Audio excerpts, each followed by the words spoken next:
اعوذ باللہ من الشیطان الرجیم بسم اللہ الرحمن الرحیم نحمدہ و نصلی علی رسولہ الکریم اما بعد۔ آئیے اب آگے کے ٹاپک کو دیکھتے ہیں۔ تو ہم یہ بیان کر رہے تھے کہ اولیاء اللہ کی راہ آسان نہیں ہے اور دوستی کے قصے بہت مشکل تر ہیں۔ وہ اپنے ہی کسی دوست ایسے کسی کو نہیں بناتا جب تک کہ اس کو پسند کے لائق عمل نہ مل جائے، اور جو کوئی اس کے پسند کے لائق عمل کرے گا وہ منزل و مقصود کو پالے گا، اس کو زیادہ جھول جھال کرنے کی ضرورت نہیں پڑے گی۔ اور اس کو کیا پسند ہے یہ بات اس سے پوچھو کہ جو اس کو راضی کر چکا ہے۔ جیسا کہ ہم نے پہلے بھی کہا، یہ بات اس سے پوچھو کہ جو اس کو راضی کر چکا ہے، یعنی اولیاء اللہ سے پوچھو۔ جو لوگ صاحب بصارت ہیں، ولایت ان کو مل چکی ہے، بشارت ان کو مل چکی ہے، الہام ان پر اتر چکا ہے، اللہ کی جو ہے رؤیا صادقہ ان پر واضح ہوتی ہے، ان کے راستے ہموار ہونے کی خبریں ان کو دی جاتی ہے، اور ان کو یہ بتایا جاتا ہے کہ آپ بالکل حق پر ہیں، آپ کے راہ حق پر ہیں اور آپ صحیح چل رہے ہیں۔ اب دیکھیں یہاں پر ایک بہت اچھا بات ذہن میں آ رہا ہے۔ بعض لوگ برابر سوال کرتے ہیں کہ یہ کیسے پتہ چلے گا کہ ہم حق پر ہیں کہ نہیں ہیں، ہے نا؟ یہ کیسے پتہ چلے گا کہ ہم حق پر ہیں کہ حق پر نہیں ہیں؟ تو اس کا سب سے بڑا جو پوائنٹ ہے وہ یہی ہے جس کا تذکرہ ہم نے کیا کہ آپ کو روحانی طور پر بصارتیں ملنا شروع ہو جائے گی۔ آپ کو رؤیا صادقہ میں کچھ ایسی خبریں ملے گی، کچھ ایسی چیزیں دکھائی جائیں گی جس سے یہ کلیئر ہوگا کہ آپ راہ حق پر چل رہے ہیں۔ جیسے قرآن کا پڑھنا، اولیاء اللہ سے زیارت ہونا، اولیاء اللہ کی ملاقات کرنا، اپنے پیر و مرشد کے برابر جو ہے نگرانی رکھنا، اپنے پیر و مرشد کے بارگاہ میں برابر حاضری ہوتے دیکھنا اور ان کے آستانے پر ان کے قدم بوسی کرتے دیکھنا، اور ہمیشہ پیر و مرشد کو مسکراتا ہوا دیکھنا۔ اس کے علاوہ اور بھی اچھے اچھے جو خواب آتے ہیں جن کے نیک تعبیرات ہوتے ہیں کہ آپ حق کے راہ پر ہیں۔ وقت وقت پر آپ کو جو ہے تنبیہ کی جائے گی کہ گمراہی کدھر ہے، حق گوئی کدھر ہے، حق کدھر ہے۔ تو ان چیزوں سے آپ کو پتہ چلے گا کہ آپ حق کے راستے پہ چل رہے ہیں۔ اس کے علاوہ جیسے جیسے آپ کا ذکر جاری ہوگا، جیسے جیسے آپ کے لطیفے جاری ہوں گے، تو ان لطیفوں اور ان جو اذکار ہیں ان کو مکمل ہونے کی بھی شناخت آپ کو ہوگی، اور پیر و مرشد آپ کے بتائیں گے کہ آپ نے جو یہ دیکھا اس سے پتہ چلتا ہے کہ آپ کے کون سے ذکر ذاکر ہوئے ہیں، اب آپ کے اگلا ذکر کون سے ہوں گے۔ یہ ساری باتیں راز و نیاز کی آپ کے پیر کے ذریعے سے ہوتی ہے، اور وہ رفتہ رفتہ جو ہے آپ کو منزل و مقصود پر لے کے جاتے ہیں۔ تو کہنے کا مطلب کہ یہ جو ہے بصارت کے بارے میں بات ہم ابھی کر رہے تھے کہ یہ پتہ چلتا ہے کہ آپ حق پر ہیں اور آپ اس طریقے سے آگے بڑھتے جاتے ہیں۔ لہٰذا اولیاء اللہ سے رجوع کرنا چاہیے، اولیاء اللہ سے جو ہے رابطے میں رہنا چاہیے، اور اگر اولیاء اللہ سے رابطے میں نہیں ہے تو کم سے کم اولیاء اللہ کے ان سچے خادموں کے رابطے میں ضرور رہنا چاہیے جن کی پہنچ اولیاء اللہ تلک ہے۔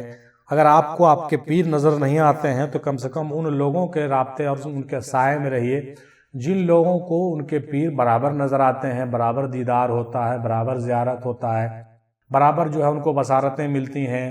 یا دوسرا نمبر میں یہ بھی بات نوٹ کیجئے کہ ان حضرات کو آپ ڈھونڈیے جو لوگ دینی خدمات کرتے ہیں دل و جگر سے، ٹھیک ہے؟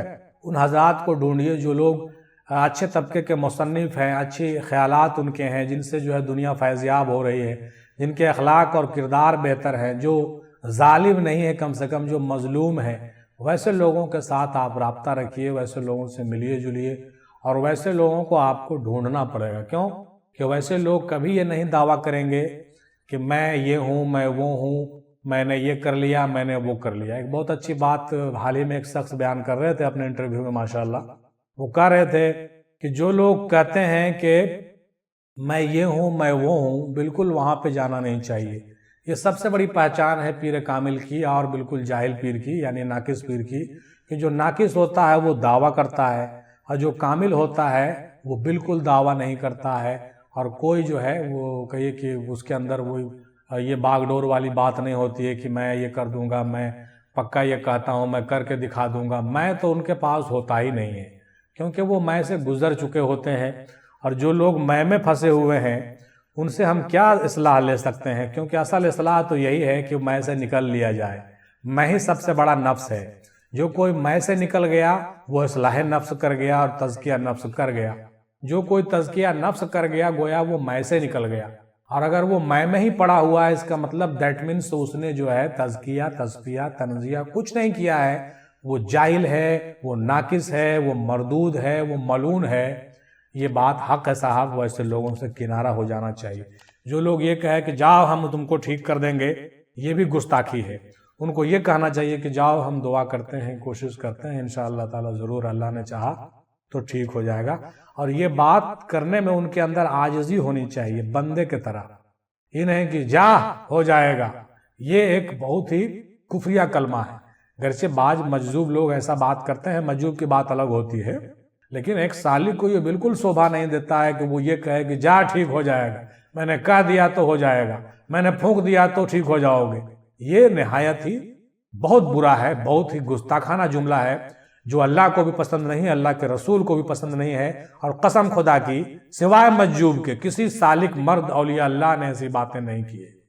یہ اس بات کا کہنا، یہ گمان آپ کو بتاتا ہے، یہ واضح کرتا ہے کہ آپ بالکل ناقص ہیں، آپ بالکل جاہل ہیں، ہے نا. تو کہنے کا مطلب ہم کہاں سے کہاں پہنچ گئے. ہم یہ کہہ رہے تھے کہ اس طریقے سے کامل کی ہم پہچان کرتے ہیں، اور جب ہم کامل کے پاس پہنچتے ہیں تو کامل اپنی باتیں ہم کو بتاتے ہیں، اور اس طریقے سے وہ ہم کو راز بھی بتاتا ہے کہ کیسے کامل بننا ہے. ہمارا تصفیہ کرتا ہے. اور ہم یہ بھی بات کر رہے تھے کہ کیسے ہم کو پتا چلے کہ میں صحیح راستے پر ہوں. بالکل بہت اچھا پوائنٹ ہے یہ. اس بات پر ضرور سب کو غور کرنا چاہیے کہ ہم کیسے جانیں کہ ہم حق کے راستے پر ہیں یا نہیں ہیں. سب سے بڑی پہچان ہم نے کہہ دیا، پیر و مرشد کی رضا جوئی اور رعایہ صادقہ، الہامی کیفیت کا ہونا، بعض چیزوں کو واضح ہونا، بعض چیزیں بزرگان دین سے زیارت، رسول پاک کی زیارت، اولیاء اللہ کی زیارت، اور بھی بہت ساری ایسی چیزیں جو قابل ذکر نہیں ہیں. ان چیزوں سے آدمی کو یہ اچھا لگتا ہے، سمجھنا پڑتا ہے، سمجھنا چاہیے کہ یقیناً وہ حق کے راستے پر ہے، یقیناً وہ حق کے راستے پر ہے، اور وہ چلتا رہے، اس کا راستہ مبارک ہے. لیکن ایک بات اور یہاں پہ ہم انکلوڈ کرنا چاہیں گے کہ بعض اوقات ایسا ہوتا ہے کہ سالک جو حق کے راستے پر بھی ہوتا ہے، لیکن ایک طویل عرصہ تک اس کو نہ تو کوئی خواب دکھتا ہے، اور نہ کوئی جو ہے بصارت ہوتی ہے، اور نہ کوئی اشارے ملتے ہیں. تو اس حالت کو ہم کیا کہتے ہیں؟ قبض کی حالت کہتے ہیں. صوفیوں نے لکھا ہے کہ بہت حالات صوفیوں کے تبدیل ہوتے رہتے ہیں. قبض کی حالت اور بست کی حالت ہوتی ہے. بست کی حالت میں برابر بشارتیں اور خواب ہوتی ہیں، ریگولر ہوتی ہیں.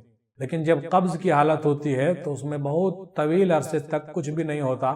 ویسے صورت میں مایوس نہیں ہونا چاہیے، بلکہ اپنے کام کو اور اچھے سے کرنا چاہیے، کثرت سے استغفار کرنی چاہیے، رجوع اللہ ہونا چاہیے، تصور سیک کو زیادہ بڑھانا چاہیے.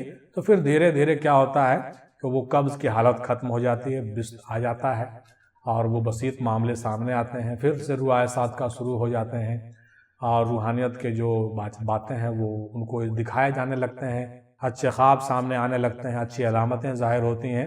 اس طریقے سے ایک سالک جو ہے اپنی راہ میں تقویت پاتا ہے، اور وہ مضبوطی کے ساتھ باطل کے ساتھ لڑتا ہے. ٹھیک ہے نا؟ مضبوطی کے ساتھ باطل کے ساتھ لڑتا ہے، اور آگے بڑھتا ہے، اور اپنے راستے کو مکمل کرتا ہے. تو ہم اس موضوع پر ابھی بات کر رہے تھے کہ کس طریقے سے کوئی سالک یہ سمجھے کہ وہ حق پر ہے. حق پر ہیں یہ کیسے پتا چلے گا؟ یہ ہم نے کافی ڈیٹیل سے بات تبھی نکل گئی تھی، تو ہم نے کہہ دیا ہے. اور یہ بہت بڑا ایک موضوع تھا، اس لیے ہم نے اس کو کور کیا. اور یہ بھی ہم نے بتایا کہ کامل اور ناقص کی پہچان کیا ہے. ایک بہت ہی اچھا حوالہ دیا ہم نے. اور یہاں پر ہم جو ہے ساتھ ہی ساتھ جو ہے یہ بھی کہنا چاہیں گے کہ جب ہمارے چینل کے بہت سارے ویڈیوز وغیرہ آپ دیکھتے ہیں تو بہت ساری چیزوں کا جرح آپ کو ہوتا ہے. آپ ضرور دیکھا کیجیے، کیونکہ سب سبجیکٹ کو ایک ویڈیو میں کور نہیں کیا جا سکتا ہے. اس لیے ہم نے بہت سارے سبجیکٹ کو دوسرے ویڈیوز میں بھی کور کرنے کی کوشش کی ہے، ایک خدمت خلق کی حیثیت سے اور ایک ذمہ داری کی حیثیت سے. کیونکہ ہم تو ایک طالب علم ہیں، ایک اسٹوڈنٹ ہیں، اور ہم نہ تو کوئی پیر ہیں، نہ پیر کامل ہیں، نہ عالم ہیں، نہ فاضل ہیں. ایک اسٹوڈنٹ ہیں، معمولی سے ٹیچر ہیں، اور پڑھنا پڑھانا ہمارا مشغلہ ہے. اور ایک چھوٹا سا ریسرچنگ کیمپ ہم چلاتے ہیں، جس میں ہم جو اللہ والوں کی باتوں کو ریسرچ کرتے ہیں، اسٹڈی کرتے ہیں، خود بھی سیکھتے ہیں اور دوسروں تک پہنچاتے ہیں. امید ہے کہ ہماری کوشش تمام بھائیوں کو پسند آئے گا. اور ساتھ ہی ساتھ ہمارے ٹیم نے ابھی حال ہی میں ایک بہت اچھا ایک اور پلیٹ فارم کھولا ہے، اس کا نام ہے ضرب سخن. یہ بھی بہت اچھا ہے، وہ ہمارے ہی جانب سے ہے، اور ایک اور ساتھی مل کر کے انہوں نے کیا ہے. اس میں ہم جو ہے اللہ والے کچھ لوگوں کی تعلیمات کو ان لوگوں کے ساتھ شیئر کرتے ہیں. مطلب اور کچھ پینلسٹ حضرات ہوتے ہیں، جو اسکالر حضرات ہوتے ہیں، جو ہمارے ارد گرد ہیں، ان کو ہم جو ہے مدعو کرتے ہیں اور ان سے ان کے تعلیمات کا انٹرویو کرتے ہیں، اور 1-1 گھنٹے کا ہم جو ہے اس میں ان پر روشنی ڈالتے ہیں، سوال و جواب ہماری ٹیم اس سے کرتی ہے۔ تو اس میں بھی بہت سی باتیں نکل کے ایسی سامنے آتی ہے کہ بہت سی چیزیں ہم لوگوں کو بھی سیکھنے کو ملتا ہے اور بہت سی چیزیں آپ لوگوں کو بھی سننے کو ملتا ہے۔ تو ضرور اس سے بھی فیض یاب ہوئیے آپ لوگ، اور ضرور جو ہے اللہ والوں کی باتوں کو خود بھی سنیے، خود بھی سمجھیے اور دوسروں تک بھی پہنچائیے۔ وما علینا الا البلاغ وآخر دعوانا الحمدللہ رب العالمین برحمتک یا ارحم الراحمین۔ حق لا الہ الا اللہ محمد رسول اللہ صلی اللہ تعالی علیہ وسلم۔